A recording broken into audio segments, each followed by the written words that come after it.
This is Dear Strategy, episode 103.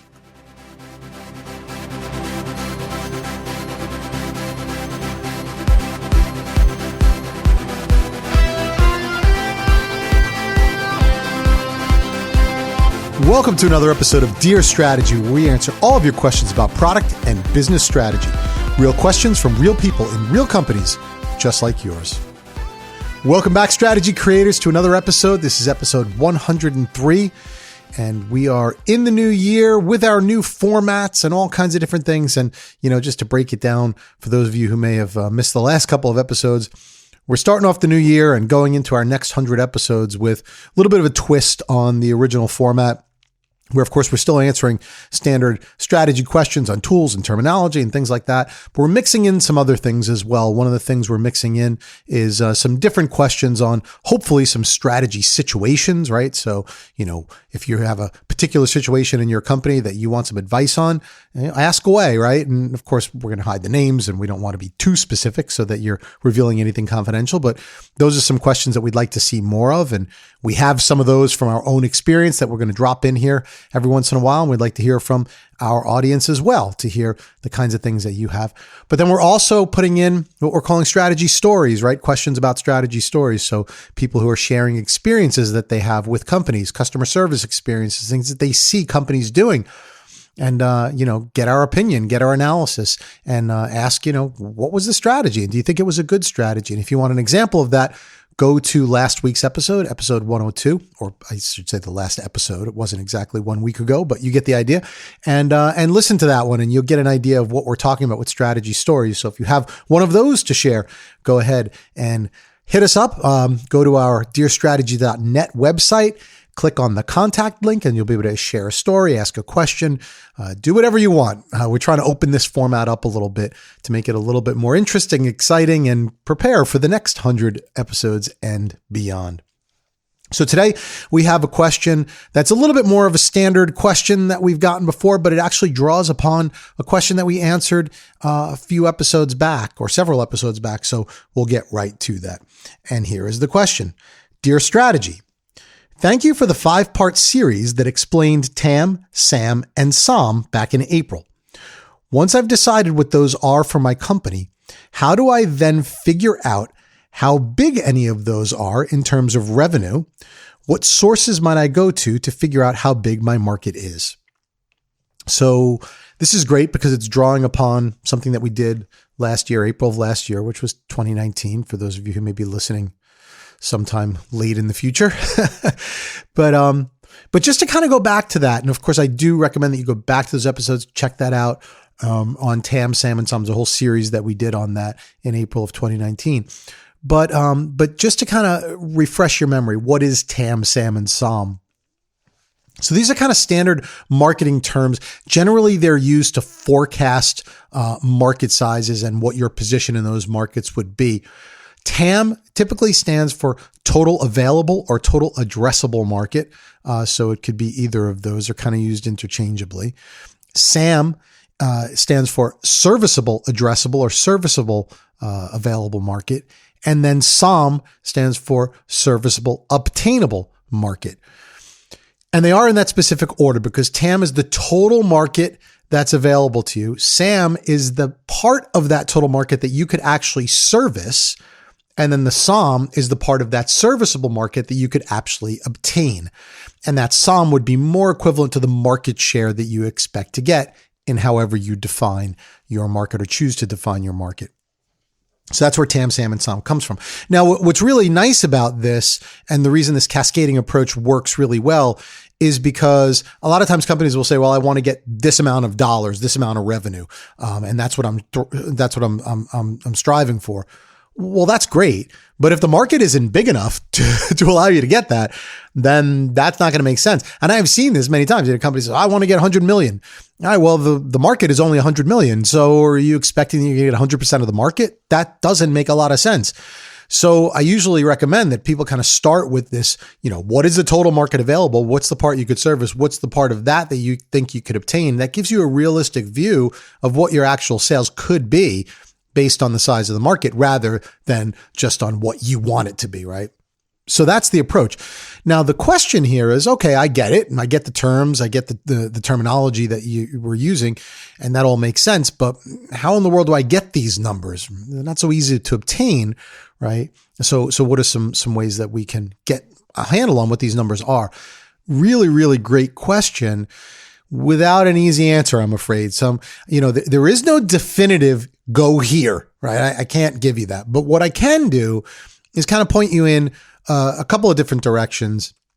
And I'll try and categorize these different ways of obtaining these numbers into the same way we actually categorize our strategic analysis, right? We always talk about, categorizing your strategic analysis into the market and the industry and the company and things like that. So I'll do a similar approach here, a little variation, but for the most part, same type of a thing.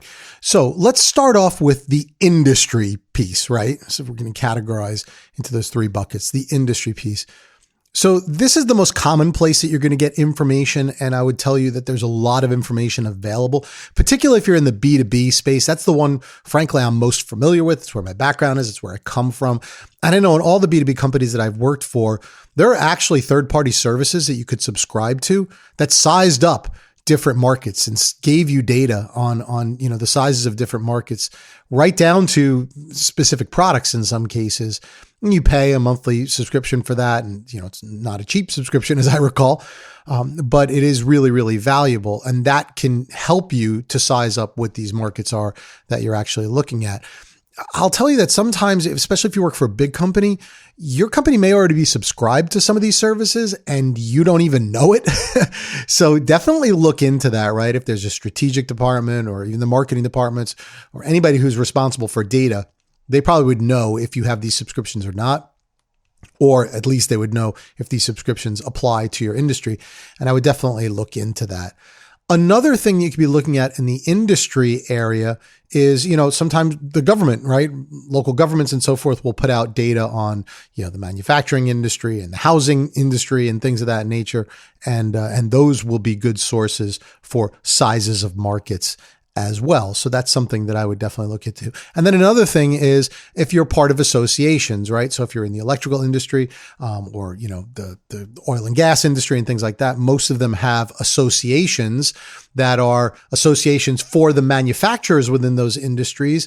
And those associations sometimes put out industry data as well. Sometimes that they're collecting from their manufacturing members. And so that's another source of information about how large certain markets are. Again, sometimes that goes right down to the specific product level as well. Now, anytime that you're looking at industry type data that's published, you're going to have to do a little extrapolation. So an example, let's say you want to understand something about the wind industry. There's a lot of information about, the wind industry and how big it is and so forth, but you may not get it down to your specific product.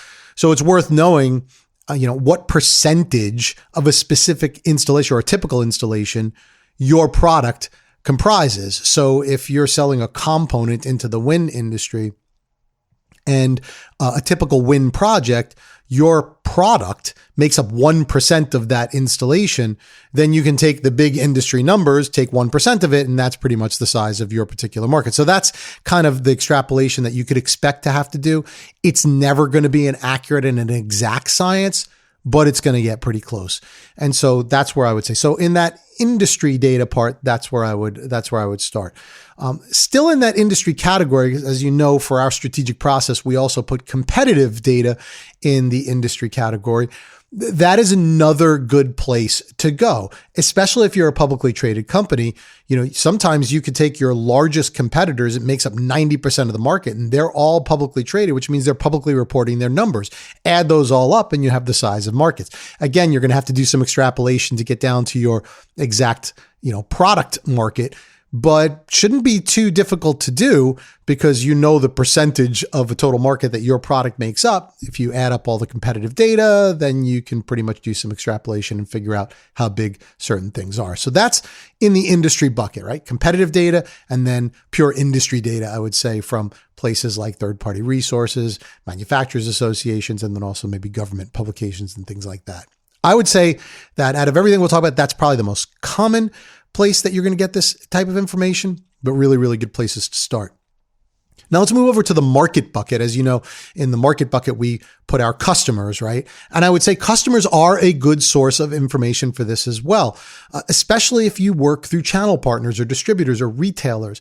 A lot of them know how big all of them know how big their businesses are, but a lot of them will be willing to share that with you. And they are usually, compiling business from a lot of different manufacturers. They know what their shares are compared to their other distributors, and a lot of overall market data can be extrapolated by talking to your distributor partners, your channel partners, finding out how big their businesses are, and that can give you an indication of how big your markets are as well. So that's kind of where I would say in our market/customer category, you can find some information. And then the last bucket that I'll put things into is the company, right? Or as we call it, our business. But that bucket really is using your own internal data to try and extrapolate how large markets are. And to do that, you would have to be looking at what is your share, okay? And knowing what your share is and knowing what your sales is, then you can actually use that to calculate how big certain markets are. The only caution I would have on that is that really uses existing data, right? So it's like my existing business in a certain area, which is usually not what you're using TAM, SAM, and SOM for. You're usually using TAM, SAM, and SOM to figure out what percentage you can get of new markets that you want to go into. So I would say using your own business data may be just a little bit too well grounded in where you are now rather than where you want to go. But it is still a good source of data, and certainly a great source of checkpoint data, right? So if you're getting information from the industry, from competitors, from, distributor partners, whatever else, and you want to check that against your own data, then you can use all of those things to come up with some reasonable numbers. And that's really what I recommend that you do ultimately, is take all of these different resources and triangulate them as much as you can, realizing that nothing you do is going to be an exact science. And don't try and turn it into an exact science, right? TAM, SAM, and SOM is supposed to be an estimate of what you think you can get based on what's available to you. And all you're doing is trying to start with the size of the market and look at how much of that market you can get rather than start with what you have already. That's the big picture that we're trying to accomplish here. So don't overcomplicate it. Don't try and make it to it exact. It's not going to be exact, but get it as close as you can. So that's generally what I would recommend as far as getting information here. Now, there are other cautions that I would put here, and I might want to save this for a different episode so we don't go too terribly long here. But, definitely when you're doing TAM, SAM, and SOM, you have to understand what your market is that you're trying to go after. Now, what's the definition of the markets that you want to go after? A good example that I sometimes use, let's say that I'm a manufacturer of standard electrical outlets, right? 120 volt regular electrical outlets. That's the only product that I have. And I want to understand what the market size that I'm playing in. Well, I can define my market as the market of standard electrical outlets, and that's one way to look at it. Or I could define my market as all types of electrical outlets, which would include, 240 volt outlets, which would include USB outlets, USB combination outlets, and other devices as well. Two very, very different numbers and two very, very different approaches. I would use the former if I want to know how much I can grow in my existing space. I would use the latter if I want to know what the possibilities are strategically for me to go after other products in other markets that I'm not in today. But you really have to take some time to understand that. So as you're putting together your TAM, SAM, and SOM numbers, particularly your TAM, really understand what the definition of the market you want it to be. And that is a really important thing to look at. So aside from the resources and where to get information, make sure once you have that information that you know what to do with it. Maybe we'll address that again on another episode. But for now, I hope that answers the question. Again, if you have a question that you want to be featured on the show, whether it's a standard question like the one we just answered, or a strategy story that you want us to analyze like the one we did last week, please contact us. Go down to our website at dearstrategy.net, use the contact link and submit a question to be featured on the show, and we'll answer it or analyze it or whatever we want to do with it. But I guarantee we'll make it educational, exciting, and fun for you. Also, please don't forget to go visit our sponsor, Strategy Generation Company. That's the company that I own, I work for, I founded, all that great stuff. StrategyGeneration.com. We have toolkits and tools and resources and classes and training. So if you like this podcast, you're going to love our classes. And I'd love for you to go out to the website and check that out as well. While you're doing all that, don't forget to make time for the plan, and we will see you back here on another episode of Dear Strategy. Thanks for joining. Thank you for listening to Dear Strategy with Bob Caparelli. To learn more or to submit a question to be featured on our show, please visit us at dearstrategy.net.